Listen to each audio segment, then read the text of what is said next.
The sun rose slowly over the wide stretches of the prairie, spilling its golden warmth across rolling fields of grass and dust. At the edge of that vast horizon stood a lone ranch house, sturdy, weathered by years of storms, yet standing tall, like its owner. Inside, a woman moved about with quiet grace, her hair tied loosely, her clothes simple, yet carrying a kind of elegance no silk gown could match. She was known in the nearby town as the Lady of the Ranch, though few ever saw more of her than a glimpse at the market or on horseback.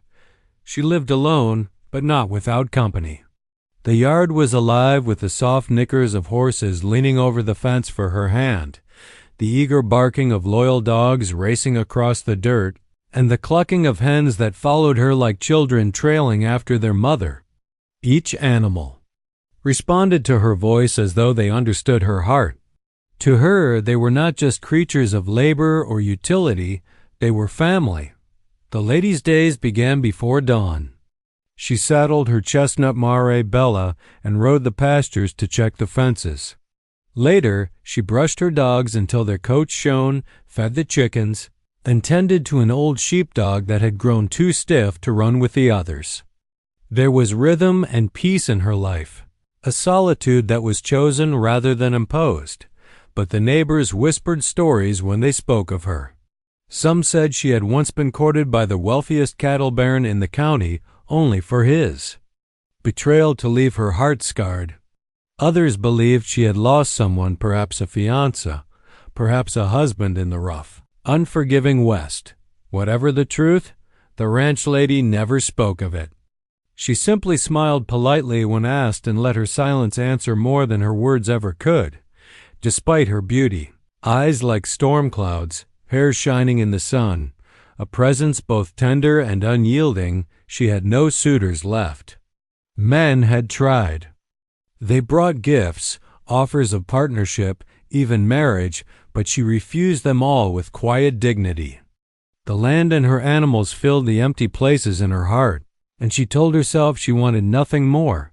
Yet at times, when dusk painted the skies crimson and the coyotes howled in the distance, a stillness pressed against her chest. She would sit on her porch with a cup of coffee cooling in her hands, staring at the endless horizon, wondering if her life was meant to be nothing but silence, chores, and the company of four-legged friends. She brushed the thought away as quickly as it came. Dreams and yearnings were dangerous things. They opened doors she had locked long ago. So she closed herself off and kept busy. She mended saddles, stitched blankets, trained colts, and listened to the comforting sounds of her animals. But what she could not have known was that life has a way of changing when least expected. The winds that carried dust across the prairie also carried strangers. And sometimes those strangers came not just with boots and burdens, but with the power to stir a heart that believed itself long buried. On that particular morning, with the sun blazing high and her animals fed and settled, the lady of the ranch felt nothing unusual. She went about her tasks, humming softly to herself.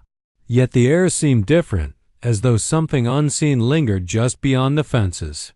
She had no idea that her quiet, carefully guarded world was about to be unsettled. For soon, a stranger would ride into her life and nothing would ever be the same again. The ranch house, though simple in its design, held echoes of stories no one else knew. Every beam of wood, every corner of its rooms, bore silent witness to the past the lady rarely spoke of. While she appeared strong and unshaken to the world, she carried memories that were not so easily forgotten.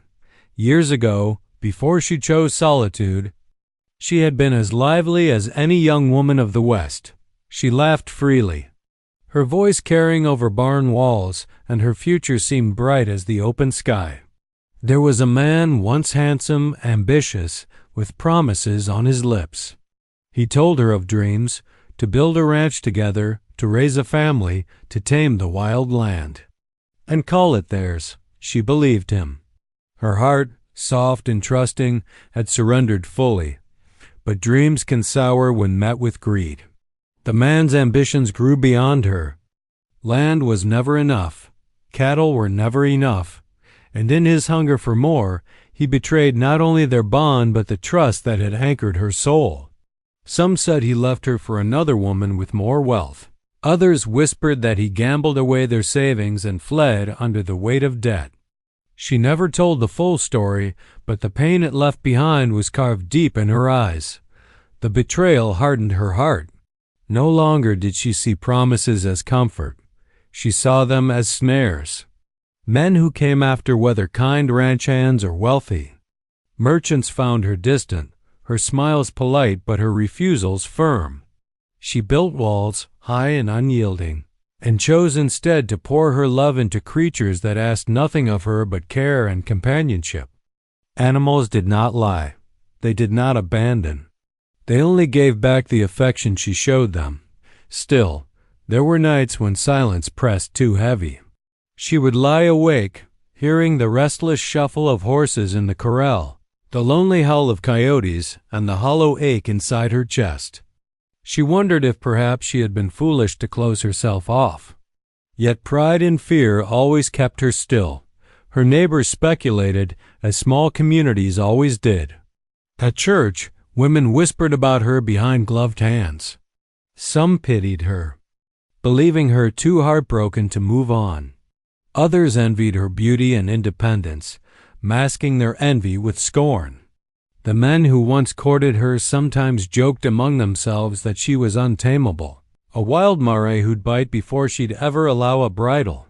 None of them knew the truth, that her solitude was not stubbornness, but self-preservation.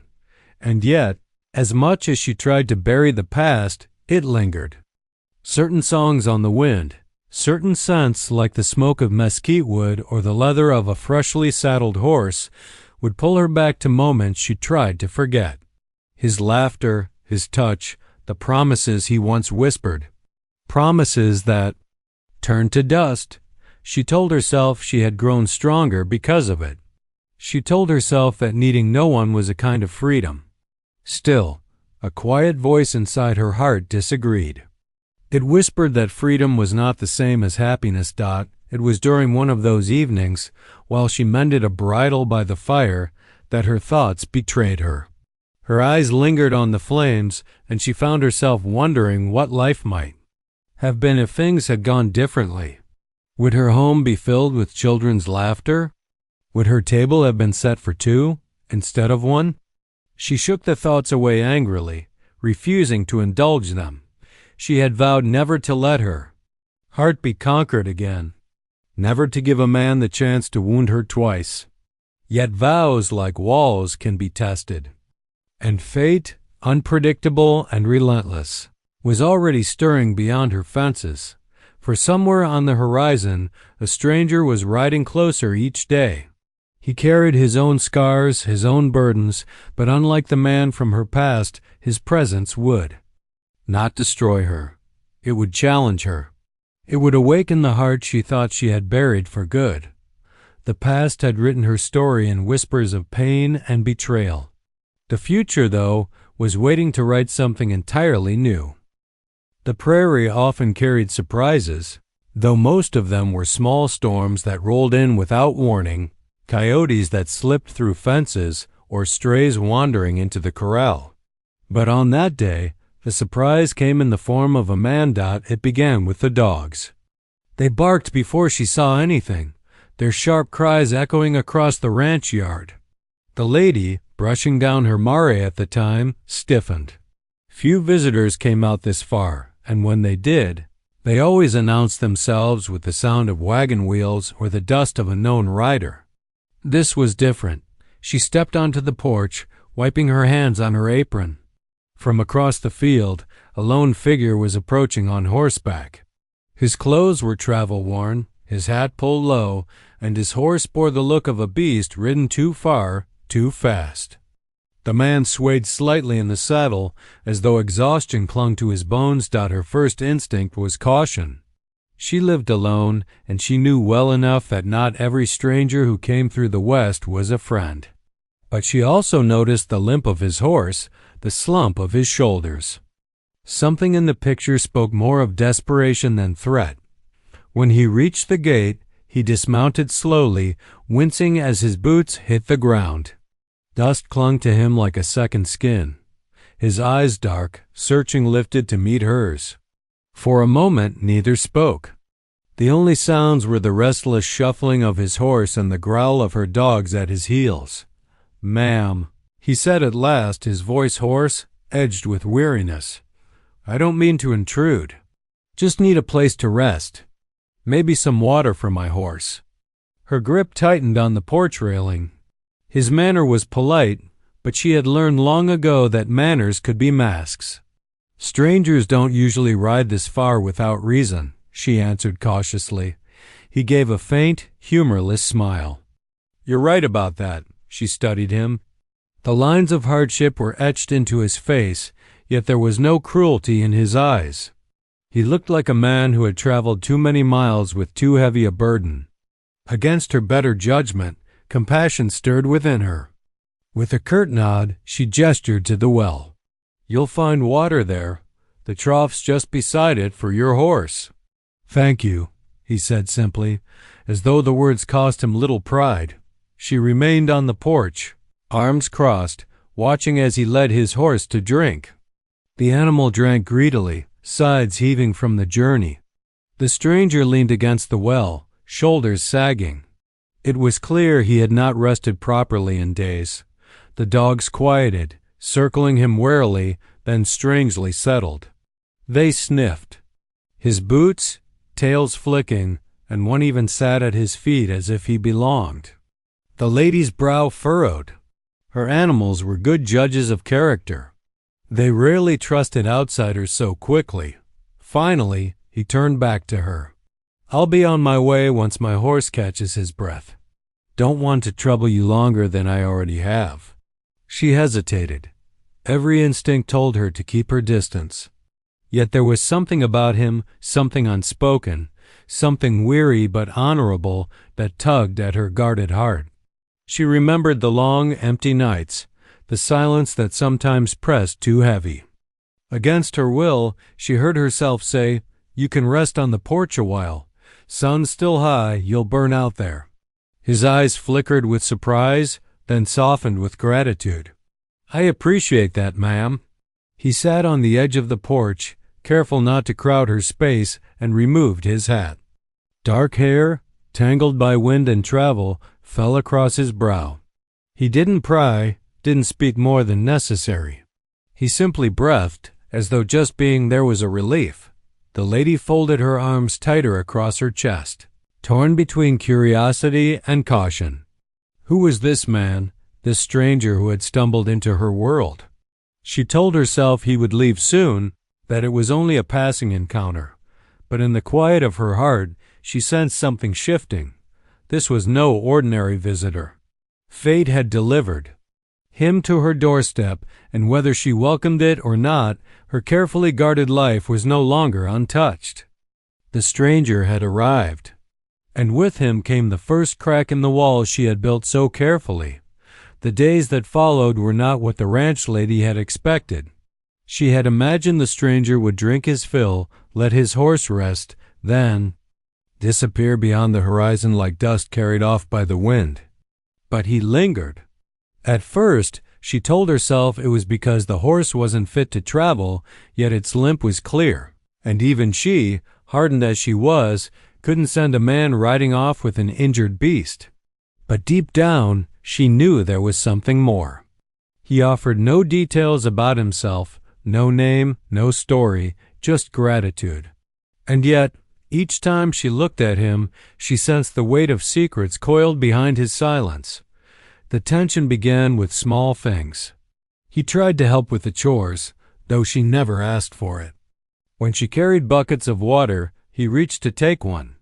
She pulled it back sharply. "I can handle it," she told him, her voice cool. "I don't doubt it," he said calmly, "but it doesn't mean you should have to." Her jaw tightened. She didn't want help, not from him, not from any man. She had built her life around independence, and his attempts, however well-meaning, felt like intrusions. When she mended a broken fence, He followed, hammer in hand, offering his strength. She waved him off, her words sharp enough to cut through his persistence. Yet what unsettled her most was not his stubbornness, it was the way he simply accepted her resistance. He didn't push, didn't argue. He only watched her with those steady eyes, as if he saw more than she wanted him to. The animals, however, betrayed her. Her dogs, usually protective, began shadowing him. Her horses responded to his voice as though he'd known them for years. Even the old sheepdog, who barely tolerated anyone outside her, allowed the stranger to rest a hand on his head. "Traitors," she muttered one evening, watching as her mare nudged the stranger's shoulder affectionately. He chuckled, low and warm. "Animals know a man better than people do. Can't fool them." His words pricked something inside her, and she looked away quickly. The tension wasn't only in chores and animals. It seeped into the air between them, unspoken and heavy. She felt it when their eyes met across the yard, when his voice lingered in the silence after dusk, when she caught herself noticing the strength in his hands or the weariness in his smile. It frustrated her, this pull she hadn't invited, this warmth she didn't want to feel. One evening, as the sky bled into shades of purple and gold, she found herself standing beside him on the porch. He leaned against the railing, quiet, his hat in his hands. "You don't trust me," he said finally, not as an accusation, but as a truth laid bare, her arms folded across her chest. "I don't trust strangers. Fair enough." His voice was steady, but there was no bitterness in it. He turned his gaze to the horizon. "I've been called worse than a stranger." His calm acceptance unsettled her more than any argument could. It was easier when men tried to force their way into her life, easier to push back, to slam doors. But this man didn't push. He simply existed, quietly, patiently, as if waiting for her to decide. That night, as she lay in bed, she scolded herself. She had let him stay too long. He would leave soon, he had to. And yet, some small part of her, the part she had buried long ago, whispered that perhaps she didn't want him to. Her heart resisted fiercely, clinging to old wounds. But resistance is not always strength. Sometimes it is fear disguised as armor. And though she fought it, she could feel the cracks forming. The stranger was not conquering her with words or force. He was simply being there, steady as the land itself, and her carefully guarded world was shifting. The stranger had been at the ranch for several days before the lady realized how little she truly knew of him. He gave no last name, spoke little of where he came from, and never once hinted at where he was going. She had allowed him to stay, only because of his horse, yet even now that the animal was recovering, he lingered as if bound to the place by invisible ties. At first, she didn't ask. Curiosity was dangerous. The less she knew, the easier it would be to send him away when the time came. But questions gnawed at her, especially in the quiet hours when she caught him staring into the distance as though haunted by things only. He could see that one evening, as twilight fell over the ranch, she found him sitting near the barn, whittling a piece of wood with a small knife. The dogs rested at his feet, utterly at ease in his company. She leaned against the barn door, arms crossed. "You're a hard man to read," she said at last. He glanced up, a faint smile tugging at his lips. "That so? You don't talk much." "I talk when there's something worth saying." She studied him, her eyes narrowing. "You've been here long enough.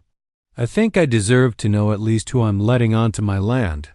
For a moment, silence stretched between them.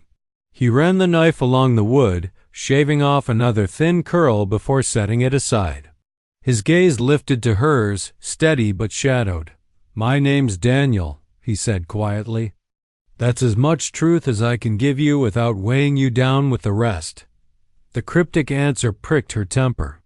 "If you've got trouble chasing you, I need to know. I won't have it following me here."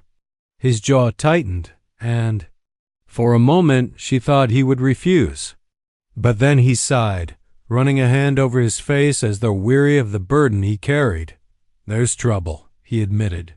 "Not the kind that'll reach you, though. It's mine alone. I've done things I ain't proud of. Rode with men I shouldn't have. Thought I was making a life for myself, but all I did was lose pieces of it." Her breath caught, though she kept her expression guarded. "Outlaws?" "Once," he said, the word heavy on his tongue. "Not anymore. I walked away before the noose found me. I've been riding ever since, looking for something better than the man I was. The confession should have sent her running. It should have made her tell him to leave at once. Yet she didn't move. Something in his voice, raw and stripped of pretense, made her believe him. He wasn't boasting, as some men did of their sins. He was confessing. Why here?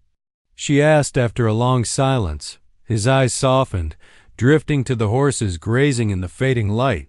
"Didn't plan on stopping. Horse gave me no choice, but when I saw this place—" He shook his head, almost to himself. It felt different. Like I could breathe here. Her heart gave a traitorous tug, though she masked it with a scoff. Breathing's easy when someone else is carrying the weight of your past. He met her gaze then, unwavering. "I ain't asking you to carry it. I just needed a place where I wasn't haunted every second." His honesty unsettled her. For so long she had lived behind walls, safe in her solitude. Now here was a man admitting he was broken, and instead of fear, she felt the stirring of recognition. She too carried a past she never spoke of, wounds that shaped her silence. For the first time, she realized they were alike not in the details of their stories, but in the scars they bore. She turned to leave, needing distance from the pull-in. Her chest, but his voice followed softly. "I'll be gone soon, ma'am. I don't mean to overstay my welcome." She didn't answer, because deep down, though she wouldn't admit it even to herself, the thought of him leaving unsettled her, more than the secrets he carried. The days rolled on, each one stitching the stranger more firmly into the fabric of the ranch. What had begun as reluctant tolerance slowly turned into something neither of them could ignore. At first, it was small moments. She caught him fixing the barn door hinge one morning, unasked. When she protested, he only shrugged. "Squeak was keeping me awake," he said. Another day, when one of the chickens strayed too close to the thickets, he retrieved it with surprising gentleness, tucking the bird under his arm like it was a fragile treasure. But it was during the sickness of her colt that the walls between them began to truly crack. The foal had fallen ill suddenly, its breathing labored, its legs too weak to hold its weight. The lady, panic twisting in her chest, spent hours by its side, damp cloth in hand, whispering encouragement as though her voice alone could save it. Daniel found her there at dusk, her eyes red from worry. "Let me help," he said quietly. She wanted to refuse. Habit made her tongue sharp, but the desperation in her chest silenced her pride. She stepped aside, watching as he knelt beside the foal, his rough hand steady, his movements careful. He spoke in a low murmur, words meant more for the animal than for her, and together they tended it through the night. By dawn, the colt stirred weakly, rising on trembling legs. Relief crashed over her like a wave, and before she could stop herself, she whispered, "Thank you." Daniel met her gaze, and in his eyes she saw no smugness, no demand for gratitude, only quiet understanding. "We saved him together," he said. That night marked a shift. The rhythm of the ranch became theirs to share. He rode the fences with her, side by side in the saddle. He carried bales of hay to the barn while she milked the cows. They worked in companionable silence, sometimes trading words, sometimes not. It was the kind of silence that wasn't empty, but full, comfortable in its weight. And yet, beneath that ease lay a current neither could deny. She found herself noticing the way his laugh broke unexpectedly when one of the pups nipped his bootlace. The way his voice softened when he spoke to the animals, or the way the sun caught in his dark hair when he tipped his head back to drink from the well. He, too, seemed drawn to her in quiet ways. His eyes lingered on her when she brushed her. Mara in the evenings, the fading light painting her in gold. When she struggled with a heavy feed sack, he stepped forward without hesitation, but always with respect, never forcing, never belittling. One afternoon, while mending a fence, their hands brushed as they both reached for the same nail. The contact was brief, accidental, but it sent a spark racing up her arm. She pulled back quickly, her cheeks warming. He noticed, of course. His lips curved into the faintest smile, but he said nothing. The silence between them spoke loudly enough. At night, when the prairie lay under a blanket of stars, she sometimes found him on the porch, staring out at the horizon. She would join him, sitting a measured distance away. They spoke of small things, the weather, the land, the animals, but there were moments when their words fell away, leaving only the sound of crickets and the hum of something unspoken between them. She told herself it was nothing. She had vowed never to let her heart be conquered again. But the truth was harder to deny with each passing day. Daniel wasn't prying open her defenses with charm or persistence. He was simply present, steady, reliable, honest. And in his presence, the loneliness she had carried for so long began to loosen its grip. It frightened her, that stirring inside her chest. Yet it also felt inevitable, as if all her years of solitude had been leading to this man, this moment, this fragile, growing connection. She didn't know what future awaited him, or if he even had one to offer. But for now, here on her ranch beneath the endless sky, she knew one truth. She was no longer alone. The peace they had found could not last forever. The West was too wild, too unforgiving, to allow a fragile happiness to grow without testing it. The storm arrived not in thunder and lightning, but in the form of men. It began with tracks fresh. Horse prints near the far fence line. Daniel spotted them first while riding the pastures with her. His jaw tightened as he dismounted, crouching low to study the marks in the dirt. 3, maybe 4 riders, he muttered. Passed through last night. Her stomach sank. Strangers this close to her land were never a good sign. She had seen what rustlers could do. Her neighbor once lost half his herd in a single night, but the way Daniel's expression darkened told her this was more than random trouble. He knew something. That evening, as they secured the animals in the barn, she pressed him. Who are they? He hesitated. Shadows flickered across his face in the lantern light. Finally, he said, Men I used to ride with. Her chest tightened. Outlaws. He nodded, slow and grim. They don't forget a man who walks away. If they're here, they're looking for me. Her first instinct was fear, not for herself, but for everything she had built. Her ranch, her animals, her fragile sense of peace. She had spent years protecting it, and now danger stood on her doorstep because of him. You brought this here, she whispered, her voice sharp with betrayal. I didn't mean to, he said, his voice low, pained. But it seems troubles finally caught me. I should leave before it spills onto you. Something inside her recoiled at the thought. Just days ago, she might have welcomed his departure. But now? The idea of him vanishing into the night left a hollow ache in her chest. Still, her pride flared. You think riding away will fix this? If they've found you, they've found this place. My land, my animals, they'll suffer whether you're here or not. Daniel's eyes met hers, steady and filled with regret. Then I'll stand and face them. I won't let them hurt what's yours. I owe you that much. She turned away, her heart a storm. All her life, she had built walls to protect herself from pain. Letting him stay meant risking everything. But sending him away meant losing something she hadn't even dared to name yet. That night, she lay awake, listening to the restless shifting of her horses in the corral. Fear gnawed at her, fear of the men who would come, fear of her own heart's betrayal.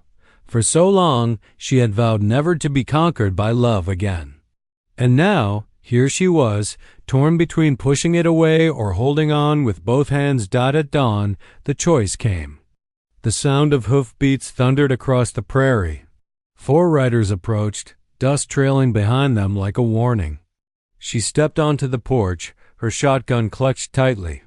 Beside her, Daniel stood tall, his revolver strapped to his hip, his presence steady as stone. The men halted at the gate, their eyes sharp, their grins cruel. One of them called out, his voice carrying across the yard, "Well, well, if it ain't Daniel. Thought you could run forever?" Her pulse pounded. In her ears, she felt Daniel's hand brush hers, grounding her. For an instant, their eyes met. He didn't speak, but his look said everything. You don't have to face this alone. And in that moment, she realized the truth. The storm wasn't just about the men at her gate, it was about her choice. She could cling to fear, to solitude, to the vow that had kept her heart locked away. Or she could stand beside this man, broken as he was, and risk everything for the chance at something real. Her breath steadied, and her grip on the shotgun tightened. The decision was made. She would not send him away. Whatever came, they would face it together. The storm had arrived, and for the first time in years, she was ready to stand in the heart of it, no longer alone. The riders at the gate had come, with menace in their eyes and greed in their hearts, but they had not counted on finding more than a weary drifter. They had not counted on finding a woman with steel in her spine, and a will forged from years of surviving on her own. The standoff was tense, silence stretching thin as wire. Daniel stepped forward, his voice steady. "You've no business here. Turn back." One of the men laughed, bitter and sharp. "Business follows you, Daniel. You walked away with debts unpaid. We aim to collect." His gaze slid to the woman on the porch, her shotgun leveled without a tremor. "And it seems you've found yourself company. Maybe we'll collect more than what's owed." Her blood boiled, but she did not flinch. She raised her voice, clear as a bell across the yard. "This is my land. You'll get nothing here but lead if you try." The men shifted uneasily. They had come expecting weakness, not defiance. Daniel stood firm at her side, his revolver drawn but steady, his stance declaring he'd fight to the last breath. The minutes stretched like hours, until finally the leader spat into the dirt. "Not worth the bullets. Let's ride." With snarls and curses, they turned their horses and thundered off into the horizon, dust swallowing them whole. Only when the sound faded did the lady lower her shotgun. Her hands trembled, though she tried to hide it. Daniel reached for her, his touch gentle, grounding. "You were brave," he murmured. She shook her head, her voice unsteady. "I was terrified." His gaze softened, a rare tenderness breaking through his rugged features. "Bravery ain't the absence of fear. It's standin' anyway. You did that. You saved us both." For a long moment, they simply stood there, the quiet of the ranch settling around them once more. But something fundamental had changed. The danger had passed, yet the storm within her heart remained. Only this time, she did not fight it. She looked at him, really looked. The man who had arrived at her ranch worn and haunted was no longer just a stranger. He had defended her land, stood by her side, and asked for nothing in return. He had given her what no man before ever had: respect, honesty, and the quiet strength of presence. Her walls, built so carefully over years of solitude, began to crumble, and in their place bloomed something she had thought long dead. "I should tell you to leave," she whispered, almost to herself. He gave a small, sad smile. "If that's what you want, I will." Her chest tightened. Once, she might have clung to that choice, convincing herself it was safer to remain alone. But as she stood there, the weight of silence pressing in, she realized solitude had never been safety. It had been fear.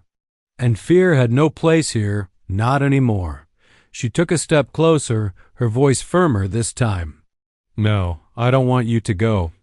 Daniel's breath caught, his dark eyes searching hers for truth. When he found it, a warmth spread across his face, tentative, as though he scarcely dared to believe it. The distance between them closed, not with force, but with quiet inevitability. His hand brushed hers, their fingers intertwining. She did not pull away. Instead, she let herself feel the steadiness of him, the promise in his touch.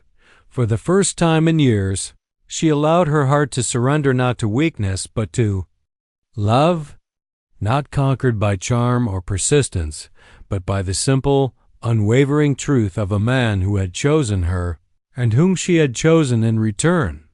That evening, as the sun dipped low and painted the prairie in hues of fire, they stood together on the porch. The ranch stretched before them, the animals at peace, the land secure. It was still her world, still her home, but no longer hers alone. The beautiful lady who had once lived in solitude had been conquered, not by fear, not by force, but by love strong enough to weather storms. And for the first time in a long while, she felt not just alive, but whole.